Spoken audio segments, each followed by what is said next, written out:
McDonald's दुनिया के सबसे मशहूर फास्ट फूड रेस्टोरेंट में से एक। भले ही यह बहुत हेल्दी नहीं है, लेकिन यह बहुत सुविधाजनक हो सकता है क्योंकि मैकडॉनल्ड्स 24 घंटे खुला रहता है। लेकिन इतनी मजेदार और फ्रेंडली जगह पर भी अजीब चीजें हो सकती हैं जिन्हें आप चाहकर भी भूल नहीं पाएंगे। मेरे साथ भी कुछ ऐसा ही हुआ। एक ऐसी कहानी जो इतनी परेशान करने वाली और डरावनी थी कि मैं उसे कभी नहीं भूलूंगा। यह 3 साल पहले की बात है, जब मैं 17 साल का था। मुझे नौकरी की बहुत जरूरत थी क्योंकि अपनी पढ़ाई पूरी करने के लिए मुझे कॉलेज की फीस भरनी थी। आखिरकार मुझे मैकडॉनल्ड्स में नौकरी मिल गई। अपने बॉस को खुश करने के लिए मुझे वह जो भी शिफ्ट करने को कहता, चाहे वह रात की हो या दिन की, और जितने घंटे वह चाहता उतने घंटे काम करना पड़ता था।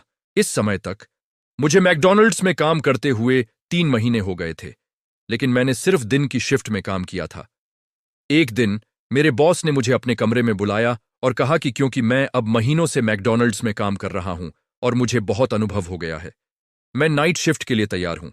मेरे बॉस ने मुझे यह भी बताया कि नाइट शिफ्ट बहुत शांत हो सकती है और मुझसे पूछा कि क्या मुझे इससे कोई दिक्कत है। मैंने उनसे कहा कि नहीं, मुझे कोई दिक्कत नहीं होगी।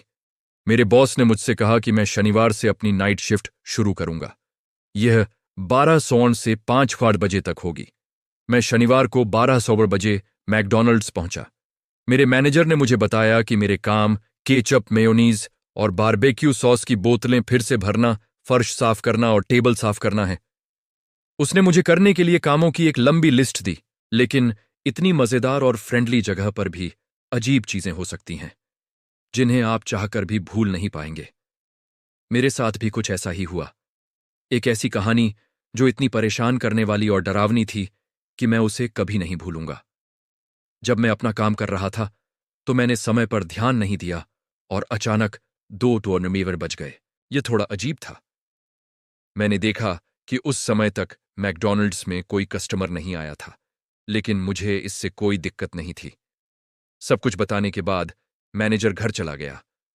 उस रात मैकडॉनल्ड्स काफी शांत था, लेकिन मैंने सच में शांति पर ध्यान नहीं दिया क्योंकि मैं अपने काम में व्यस्त था। मुझे बहुत सारा काम करना था। जब मैं अपना काम कर रहा था तो मैंने समय पर ध्यान नहीं दिया और अचानक 2 बज गए। यह थोड़ा अजीब था। मैंने देखा कि उस समय तक मैकडॉनल्ड्स में कोई कस्टमर नहीं आया था, लेकिन मुझे इससे कोई दिक्कत नहीं थी। मैं बस अपना काम जल्दी खत्म करना चाहता था क्योंकि कल मुझे मैनेजर को रिपोर्ट करना था। मैं टेबल पर कॉफी कप लगा रही थी, तभी अचानक मुझे लगा कि कोई मुझे देख रहा है। यह एक अजीब सा एहसास था, लेकिन मैंने इस पर ध्यान नहीं दिया। मैंने खुद से कहा कि चूंकि मुझे देर रात तक काम करने का कोई अनुभव नहीं था, इसलिए यह अजीब सा एहसास देर तक जागने की वजह से हो रहा था। अचानक मेरी नजर खिड़की पर पड़ी। जब मैंने बाहर देखा तो मुझे एक अजीब सी काली आकृति दिखी, जैसे कोई वहीं खड़ा होकर मुझे घूर रहा हो। फिर मैंने सोचा कि यह जरूर मेरा वहम होगा। इस समय रात में बाहर कौन खड़ा होगा। मैंने अपना काम जारी रखा और टेबल साफ करने लगी। थोड़ी देर बाद मेरा ध्यान फिर से खिड़की पर गया। अब ऐसा लग रहा था कि वह काली आकृति और करीब आ गई है, लेकिन मैंने खुद को समझाया कि मैं बस चीजें देख रही हूं। ऐसा कुछ नहीं हो रहा था, यह थकान की वजह से था। फिर मैंने तय किया कि अब मैं बाहर नहीं देखूंगी और टेबल साफ करने पर ध्यान दूंगी। तो मैंने काम करना जारी रखा। मैं अपने काम में व्यस्त थी जब मुझे एक आवाज सुनाई दी, मैं तुम्हें देख सकता हूं, मैं तुम्हें देख सकता हूं। मैंने तुरंत बाहर देखा और जब मैंने देखा तो मेरे डर सच साबित हो गए। एक शैतान जिसकी आंखें खून की तरह लाल थीं मुझे घूर रहा था और लगातार खिड़की पर दस्तक दे रहा था।